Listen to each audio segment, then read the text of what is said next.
Hi everyone, this is Derek with MMA Nut and Studio MMA, and I have Phil, Mr. Wonderful Davis with me. You can hear me? I'm talking loud enough? People? Oh, yeah. Okay, there's people yelling around us. Going into this fight, you have faced Antonio Rogerio Nogueira, and then you have Rashad, who's a good wrestler and kind of a black belt, but not of that level. When you face someone who is of such a high level as Rogerio, do you ever worry, he didn't submit me, no one's going to submit me, or how do you handle it going forward? I love how you said he's kind of a black belt, but kind of not really. Really, yeah, you respect his belt as much as the next guy.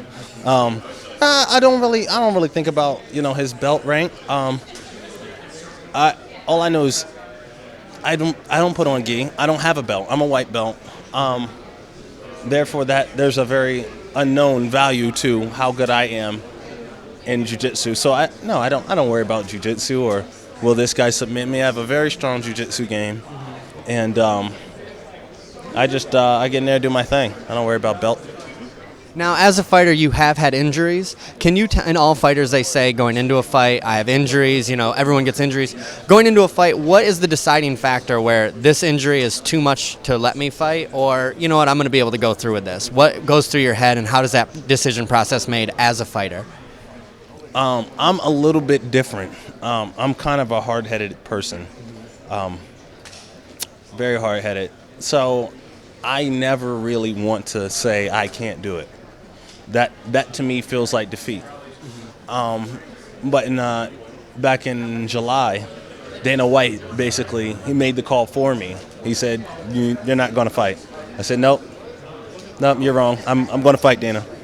I'm going through with this. All right, I don't care if I got a half a knee, 3/4 of a knee, or whatever the deal is. I'm gonna be ready by fight time. And he said, no, we're not doing it. We're pulling you, and we're putting in Tito.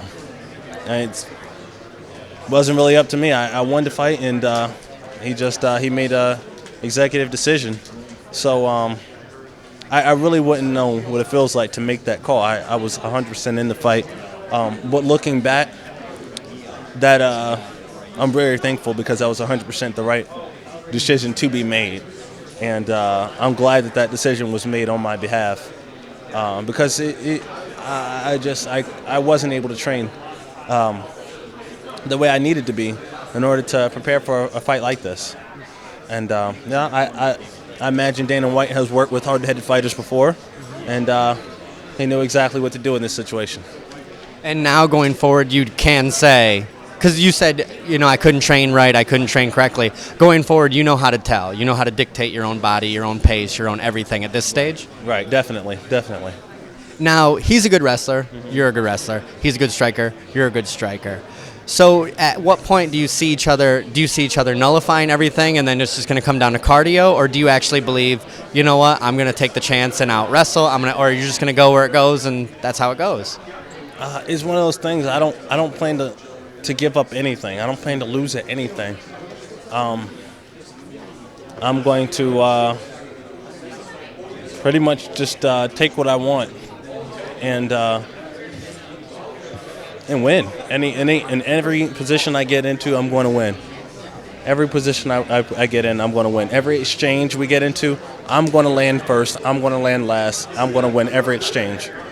Well, I think that's the best answer I can possibly get out of him. He's not going to lose a takedown. He's not going to lose a scramble. He's not going to lose an exchange. Thank you so much for your time. Can't wait to see you fight, man. Thank you. Take care.